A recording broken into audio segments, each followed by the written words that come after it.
All right, so we're going to have just one slide on transubstantiation.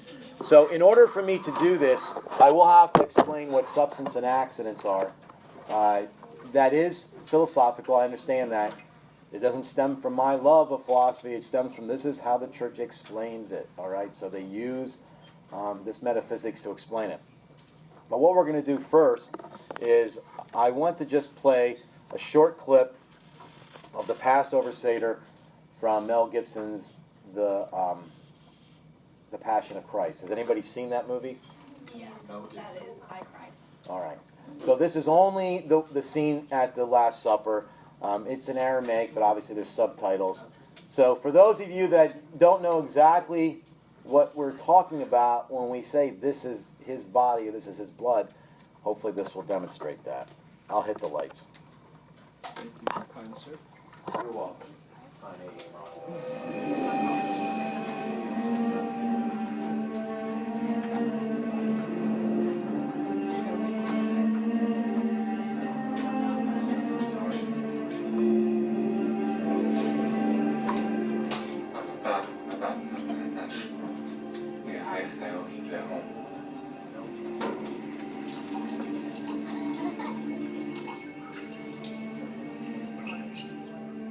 You notice the ritual. This is liturgy.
Notice it's flat, unleavened.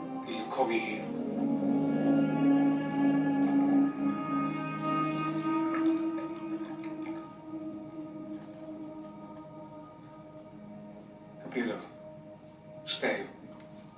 Tanadami. Tabretha Hadatha Tihiblakom Wathrabin Timashla Hatayin. Ututinala Tibrani.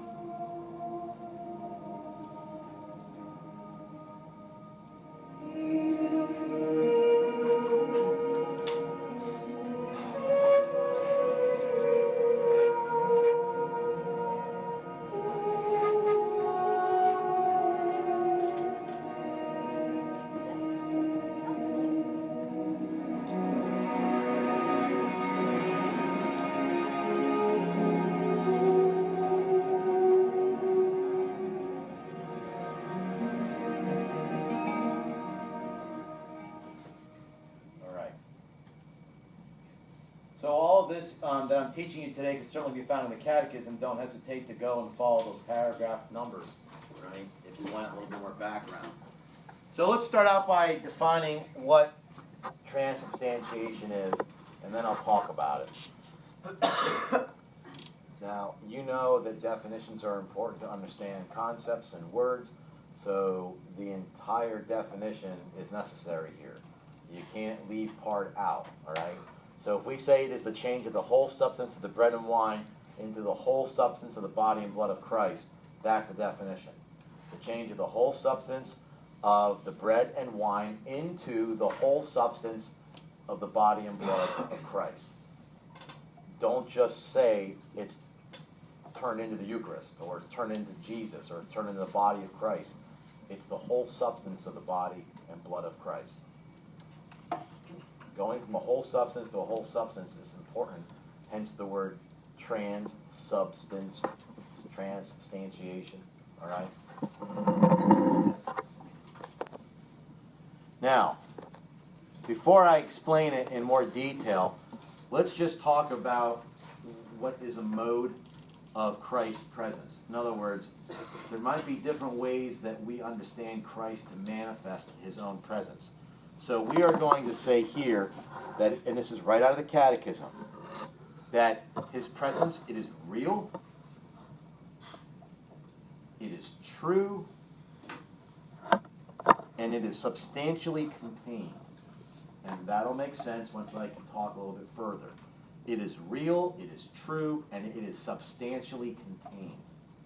That's how we understand his presence in the Eucharist.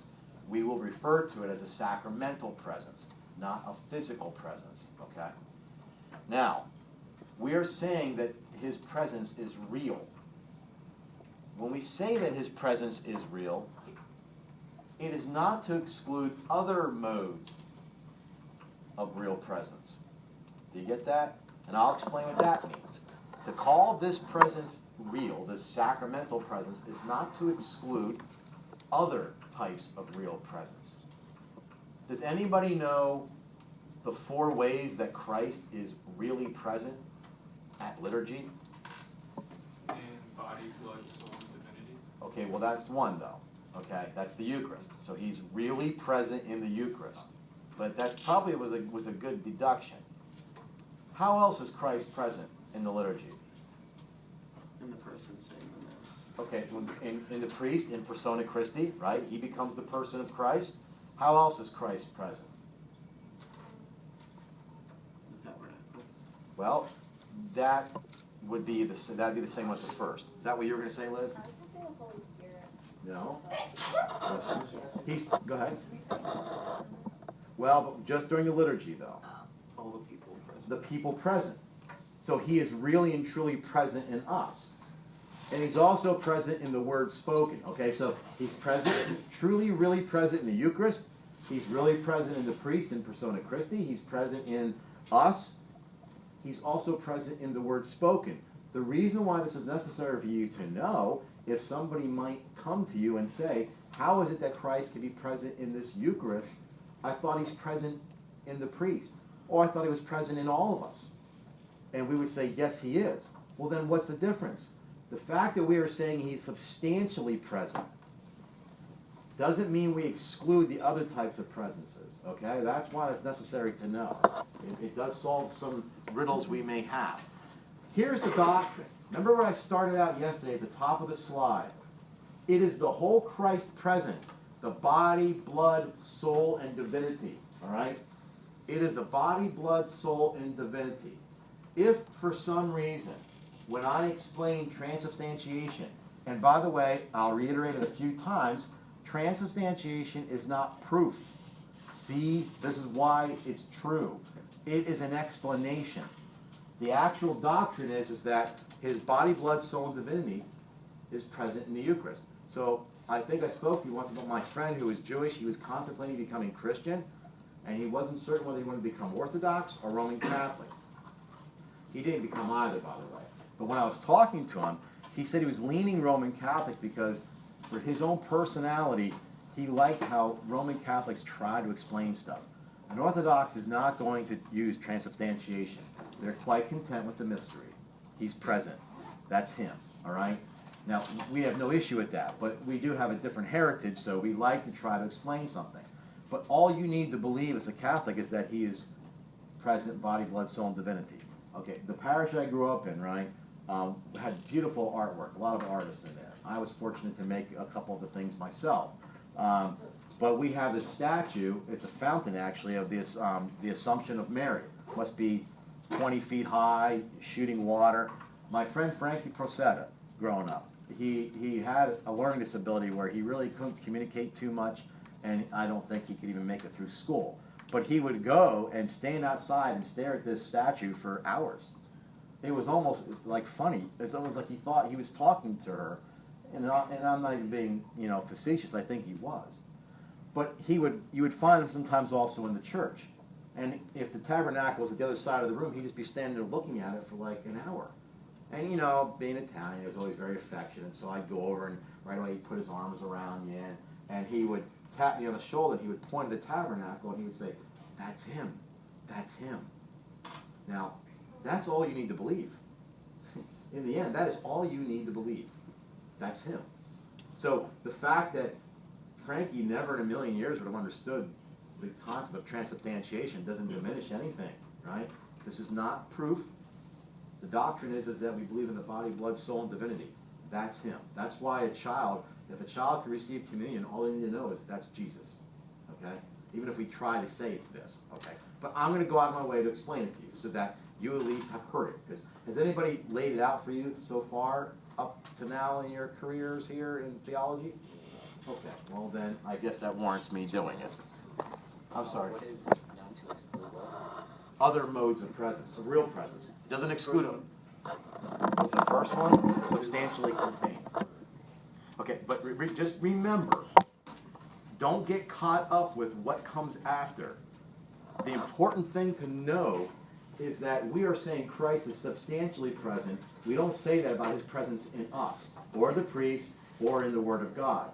So we have different types of real presence. We get into trouble when we use the same word to mean different things. So I'm trying to differentiate that for you. Yes? You say the end of the define part.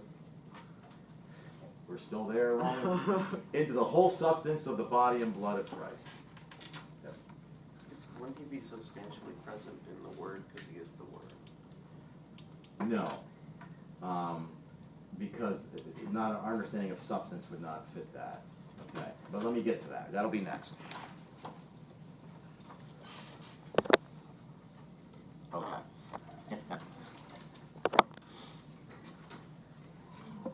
I'll give you a minute to write down, as you like to say, what comes after substance and accidents. So that way, when I explain it, you are listening to me. Okay? Well, it helps here. But I can assure you, with my experience in the classroom, if I were to do this with everyone, it would not help. Everybody would write down what's there, and then after that, they'd be looking on their phones when I wasn't looking at them. Can you believe that, Ron? Yeah. Not you, of course, but others. Or Jaime. Or Zavala. Gracie, yeah, it's a toss-up. Gracie, no, she would be paid.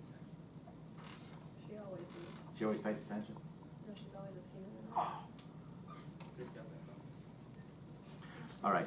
As you're writing this down, the last part we're going to get to at the end, okay? So I'm going to talk about substance and accidents in general, okay? And then I will talk about substance and accidents in terms of the Eucharist, and then I will explain why we bother.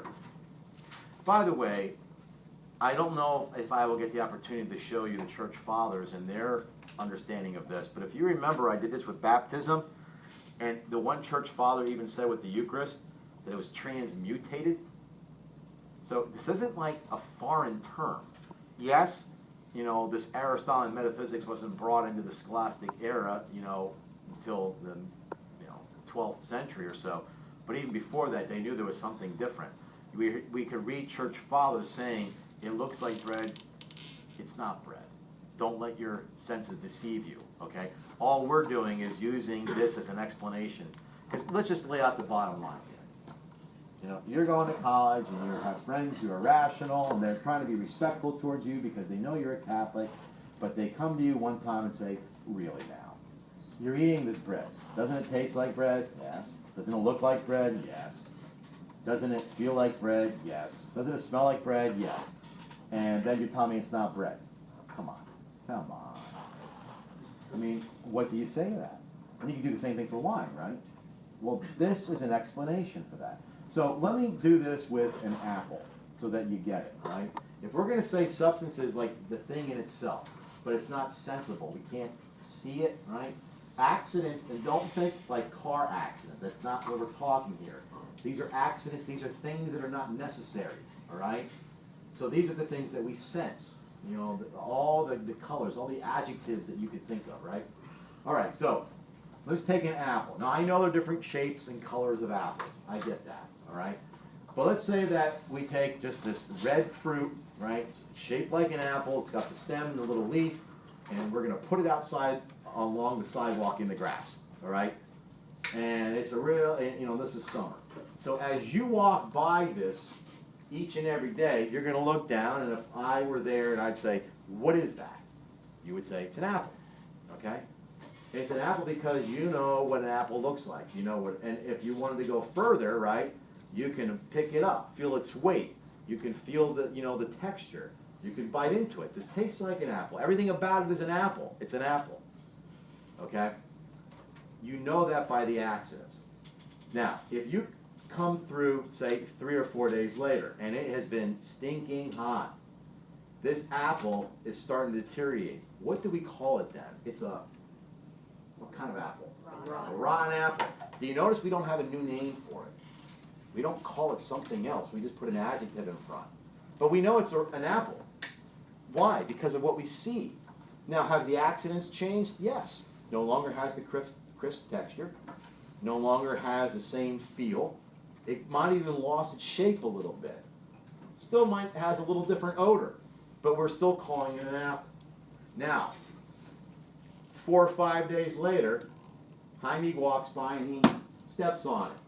Now it's what kind of apple? Smushed A apple. smushed apple. But you notice you didn't call it something else. It's a smushed apple. You can see all the little pieces of it.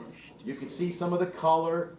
You might even get down, it still has like a citrus aroma to it, right? You might even say, yeah, it kind of still smells like an apple, even though it's like, the smell's different. Now, over the course of a week or two, it rains and everything, and you no longer can really see the apple. What has happened? The accidents are gone. There's nothing sensible. Do you notice now we don't walk by, we might say that's where the apple was, right? That's not what we're talking about. We want all the little particles, right? We want to be really scientific. All the little particles and everything are probably what? Just down in the ground. But we won't say, there's the apple. Because we no longer have anything sensible that we can point to. All right? So, now that may not overwhelm you. That might just be obvious information for you. Welcome to the world of philosophy. It always works with the obvious. So what does that tell us? That tells us that there is a substance of the apple, and there are accidents of the apple. The accidents change. Accidents and substance are not identical. Even if the substance only exists as long as the apples, we can see it. We know that the substance and the accidents are separate. Do you get that? We know they're separate. Okay. Let's apply this to the Eucharist. What we are claiming is not that this is Jesus physically present. If we were, then we would expect the accidents of a human man to be there. That's not our claim. Our claim is it's the substance that is transmutated. It's transubstantiation. So we are saying we expect it to look like bread. We expect it to taste like bread. We expect it to feel like bread and to smell like bread. But the substance, what is underneath, has now been transferred, and it's Christ. So our answer to your rational friend who's mocking you in college saying, come on, you know it's bread. Yes, we've never claimed it wasn't bread. See, you don't quite understand what we're making, our assertion is. We're not saying now it's Jesus physically, it's Jesus substantially. That's why we must say it is real, it is true, it is substantially contained. That is not the same presence as Jesus in the Word, as Jesus in the priest, or as Jesus in you and I. All right? Even with you and me, this is not how I looked when I was your age. This is not how I'm going to look, God willing, I live 20 or 30 years. My substance remains, my accidents are changing. If I were to lose an arm or a leg or to go blind, accidents about me would change. But the substance of me remains. All right? So our claim here is with the Eucharist, not that it is not look, taste, smell, and everything else like bread and wine, but that underneath the substance has changed. Do you understand that? No, You don't.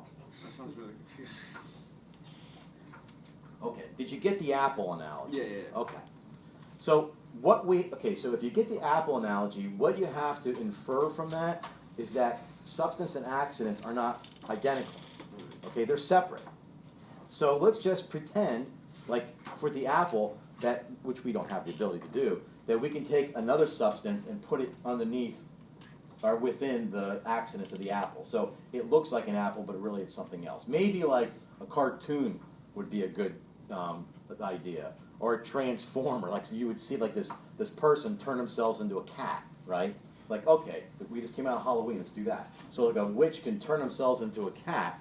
We would say, we don't say that is a cat. We say the accidents of the cat are there, but within the substances, what that witch, all right? So what an analogy for me to use for the Eucharist. So, now I think about that, that was not apropos. But all we're saying is that the same conditions apply. Substance, what it really is, and accidents, what we see, are separate. So what we're saying here with the Eucharist is the accidents, the bread, all the things about the bread, all the things about the wine, what we see, yes, that is what the accidents are, but the substance has changed. So this, and what you have to get from this is not proof. This is not like, oh, see, now you get it, we're right, you're wrong. This is only a way to explain it, okay? All you really need to accept is that it is the whole Christ, body, blood, soul, and divinity. You don't need to ascend any farther than my friend Frankie. That's him. If you know that, that's all that's necessary. This is our way of explaining it. Because as you could imagine, there have been plenty of times over the years where people think that this is odd. Now, when you saw that flash mob, the Eucharistic flash mob, now you get it. If we were just kneeling in front of a piece of bread, that would be absurd. But we're not.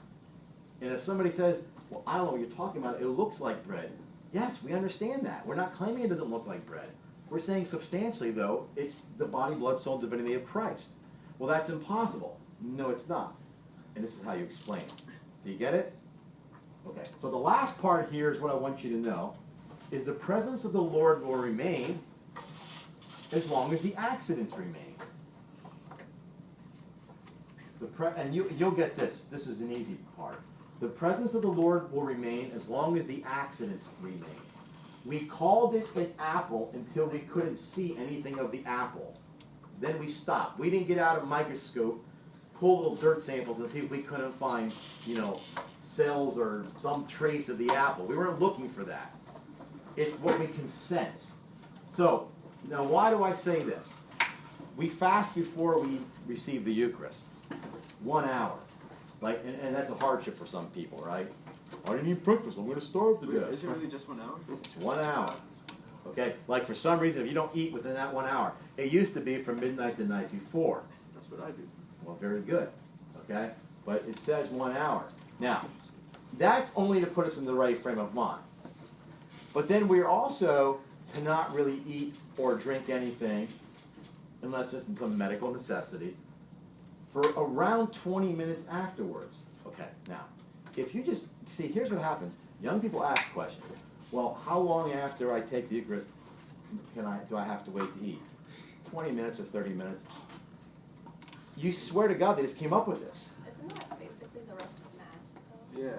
Well, that's not the point. My point is if you hear that as a rule, it's because you're being legalistic in your mind. That is about how long we were told that the Eucharist would take to digest till we no longer would have anything identifiable. It's only following this. We're going to call that an apple out on the grass until we don't see the apple. Until there's no trace of the apple, then we say it's no longer an apple. Christ is substantially present within the accidents of the bread and wine. When we have a sense that that has been digested, we say, he's no longer substantially present within you. Now, if that still seems legalistic to you, it just follows the logic, okay? That's all we're really doing there. But most people just hear rule, rule, rule. All right, any questions on this? Very good.